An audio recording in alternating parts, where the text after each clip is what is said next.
I'm Mary Obana. Welcome to Shine. I'm all about friendly, soul-nourishing, spiritually inspired conversations that expand perspectives and offer practical guidance so you can live joyfully and shine brightly. I believe everyone has something special within them, a unique gift, a light you are to find and share with the world. You are here to shine. I believe you have a deep knowing, guidance that is ready to serve you. It is always available if you listen. I believe you are here to live with complete joy and peace, nothing less.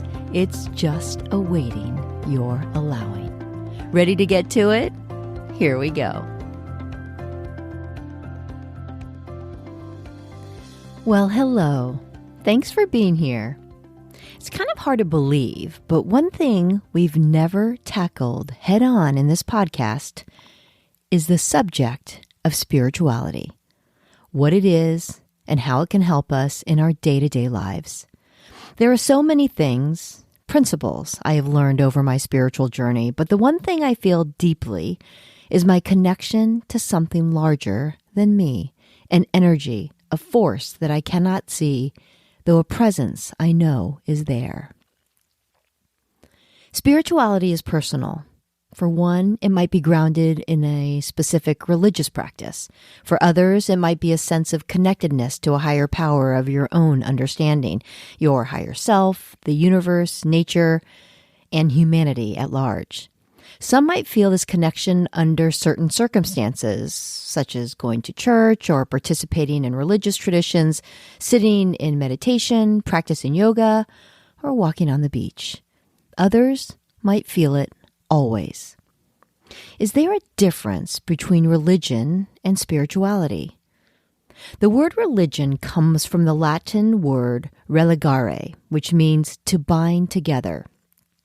It is said that a religion organizes the collective spiritual experiences of a group of people into a system of beliefs and practices.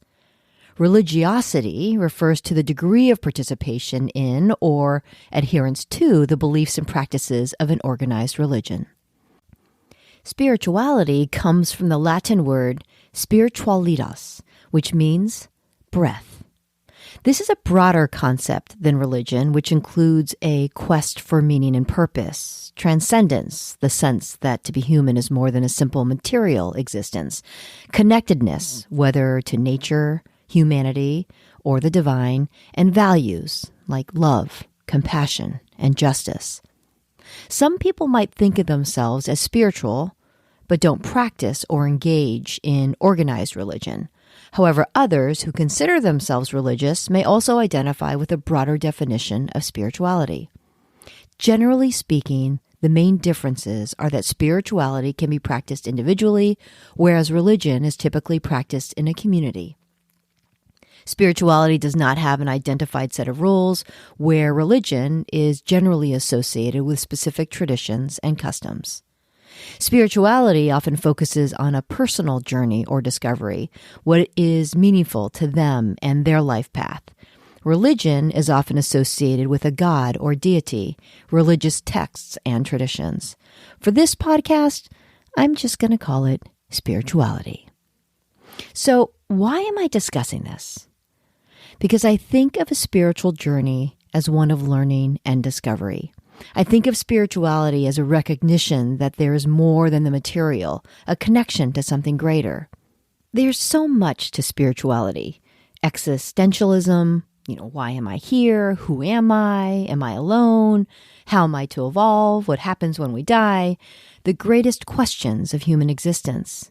But then there's the practical, the everyday. Why? And how does spirituality affect me? Are there practical benefits of incorporating spirituality into your life every day? Well, for starters, there is a massive amount of research on spirituality's clinical implications on our mental and physical health. The NIH published a comprehensive report of this research based on a systematic review of hundreds of original database quantitative analyses published in peer-reviewed journals between, get this, 1872 and 2010. The findings? A majority of the nearly 350 studies of physical health and 850 studies of mental health that have used religious and spiritual variables have found that they are associated with better health outcomes. Those with spirituality live longer and have less cardiovascular disease. They have lower blood pressure, less hypertension, fewer and shorter hospital stays, and enhanced disease resistance. And when it comes to mental health, those with spirituality have lower rates of depression and anxiety and significantly better coping mechanisms during physical illness and stressful life events, resulting in higher quality of life levels. So there's that. But I can't help but feel that spirituality is a perspective. And you know me, I'm a big believer that our perspective shapes our experiences. Aside from the big existential questions, how does spirituality take shape? I mean, how does it show up in our everyday lives? Well, unexpectedly, a recent personal experience helped me see just how. Let me share the story. A few weeks ago, my husband Michael and I went to Sun Valley, Idaho. Some good friends have family in that area and encouraged us to visit while they were out there. We thought, awesome, how fun. We could snowboard and experience an area we hadn't visited before, so let's do it. So we got busy booking flights, accommodations, a car, all the usual. And we love staying in Airbnbs, and we always seem to find the coolest places. So we booked this cozy ski chalet perched above the town with floor-to-ceiling windows and 360-degree views of the mountains. It looked perfect. A large wood-burning stove, a great kitchen, a wraparound deck with beautiful views, and it was within walking distance of town. The reviews were great too, as long as we were okay trekking up the steep 40-plus stairs to get there. No problem. We booked it. As the trip approached, a dear friend from college shared that he and his family had a vacation home in Sun Valley, and our trips overlapped for a couple days, so we would get to see each other. Yay! Then he said, hey, you should stay with us. There's plenty of room, and after we leave, you can have the place to yourselves. Cancel that Airbnb. It was so sweet. So we did. And honestly, I've never had an Airbnb with such a generous cancellation policy. So it worked out great. So off we went. We arrived late on a Sunday and got settled on Monday and then hooked up with our friends, bopping around town, renting equipment, doing all those things. Then Tuesday, we hit the slopes. We boarded and skied, getting in some morning runs. Then we headed to another part of the mountain. Onto the chairlift we went. So the chairlifts all morning were those high-speed detachable quads. They stop when you get to the top, so as a snowboarder, instead of riding off the lift, you have to take your unattached right foot and walk it on the snow to get off. But the lift we were on this time was different. And as I got off the chairlift, I instinctively dropped my right foot on the snow to walk it down when the lift didn't stop. So my board went to the left and my body to the right, and I cranked my attached to the board left leg clockwise. Holy crap. Uh-oh. At that moment, I knew I had done something bad, really bad. 3 breaks, a 4-hour surgery, a 33-centimeter titanium rod through my tibia extending from my knee all the way to my ankle, a plate on my fibula, and 10 screws later, here I am. It hurt like a mother, I'm not going to lie, but I got to tell you, I am so grateful. The mountain was just 5 minutes from a state-of-the-art hospital, a seasoned and talented orthopedic surgeon who does this far too frequently, and the kindness of friends and strangers. So back to my spirituality. Boy, did I count on all that spiritual energy that day and the days to follow. To withstand the screaming pain and the discomfort felt with every bump on that toboggan ride as the kind and skilled ski patrol brought me down the mountain, I immediately leaned on my meditation practice, breathing, finding a way to that place of peace where pain somehow couldn't reach me. To endure the first night of sleep after the accident and before surgery the following day, I was given some very heavy pain medication. I didn't want to take it. But with hours remaining before I could safely take my next dose of ibuprofen, I lay there in bed and the pain seemed to escalate. I opened the bottle reluctantly of those pain meds, placed one tablet in my hand, then I called on my angels and guides to work their magic. I said, thank you for the healing energy and for providing comfort so I can get a good night's sleep before my surgery tomorrow. The next thing I knew, I had slept 7 hours. The pill had rolled out of my hand and onto the comforter where I found it the next morning. Wow, right? I thanked all that beautiful energy for working through the orthopedic surgeon that day. And my friend laughed when the nurse asked me pre-surgery what my anxiety level was that morning on a scale of 1 to 10. I said 0 and meant it. I knew I was in good hands. There were so many things that went my way. The generous invitation to stay at my dear friend's home instead of that ski chalet with over 40 steep steps. A game time decision to rent equipment just for the day in case we decided to work in some snowshoeing and hit the mountain in 2 days instead of the next. The skilled surgeon that was on call that day. 12 to 72 hour nerve block that lasted the full 72 hours after surgery. The ability to extend our stay effortlessly. Accommodations, flights, and dog sitters, all available, no problem. A left leg injury, so I can still drive. The list goes on and on. I've often said that gratitude is the choice to see the gift in all things. I know there were so many gifts held within this unexpected experience. I have a very strong spiritual sensibility, I'll call it, and I know it affects my perspective, but this experience accentuated just how. Upon reflection, I realized I instinctively leaned on that spirituality. I knew that my surgeon was not operating alone. I knew that a lot of loving guidance was working through him.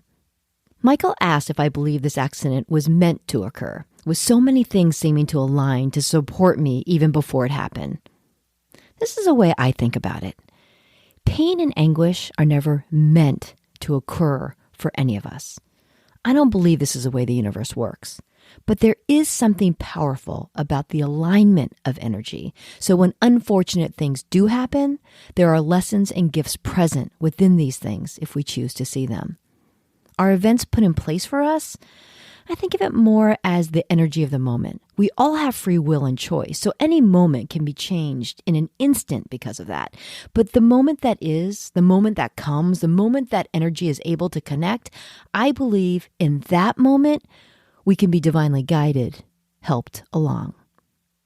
So let's say you're a survivalist. You train in all things Bear Grylls, that British SAS trained adventurist. Then your plane crashes. Did the plane crash because you were trained in survival? Or did your training prepare you for survival?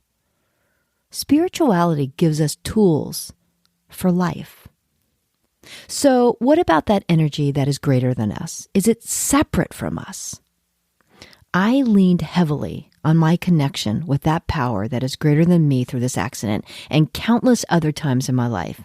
But the energy that is greater than us is connected to us. That energy is within us. That energy is us. I used to think of it as this grand, powerful energy that lived outside of us, that it was separate from us. It was something we had to call on to come to us. But I now know that energy is connected to us. That energy is actually within us. And do you know what that means? It means it's accessible to every one of us. We can all call upon that energy to serve our highest good, each one of us, whenever we need it. Everyone can lean on this, connect with this, draw on the power of this loving, positive energy. There is this misunderstanding, I think, that it is separate, only bestowed on those who behave a certain way or who follow certain rules. The energy of love is always accessible to all of us, to every soul. There is no distance. There is no separation. The only separation that exists is created when we put resistance in the way. Connecting to the loving energy that is, feeling connected to the loving energy that is, knowing that the loving energy is accessible and within you, allows you to lean on that energy when you need it most. And positive thinking, that positive energy has its own impact. Energy is constantly being transmitted and received. Imagine going into surgery with a patient who is cranky and focused on everything going wrong versus another who trusts that you're going to nail it because you will. My experience gave me an opportunity, an obviously clear opportunity to call on that energy, and I did. And there it was. The healing energy worked through me. The talented, skilled energy of love worked through my surgeon. The energy of love and kindness from my beautiful friends who were present for me and supported me was right there. But you know what? It's always there. When things don't go how we want them to, we need to trust that there's something in motion that we can't yet appreciate. So instead of fighting or filling ourselves with anger, frustration, or despair, we can accept what is, knowing deep within us that something better is in store. This doesn't mean we do nothing. It means we move forward with a feeling of trust and peace and look for the gifts within everything. Recently, I met this lovely woman. We discussed this very thing when she shared how her husband had something happen that put him on disability. So he was out of work and had to stay home for a while. It was hard on them, as you can imagine. But while he was out of work, they got pregnant. Yay! But the first trimester was hard on her. She had terrible morning sickness. She was so grateful he was home with her. Then he got a job opportunity that he would have never considered had that unfortunate circumstance placing him out of work not occurred. What gifts! We just can't always see what's moving toward us. So this is the lesson, right? When unwanted things show up in our lives, leaning on that spiritual energy during those moments and trusting that you are not alone and you will be supported allows you to live with peace and trust, not fear. And that's a beautiful thing, right? Loving support is always available to each one of us. Knowing and understanding this beautiful truth brings peace because you realize you're not alone. You are connected to the most extraordinary energy of all. The energy of love connects us all. This is the benefit of living with this knowing. This is the benefit of spirituality. The peace, the support, the love, it is always there. It is always there. Do you choose to receive it? Do you choose to connect with it? Do you choose to believe it is so? To see it? Choice. Free will. Each of us has it, and we make choices every moment. Are there reasons to be scared if you think it is so?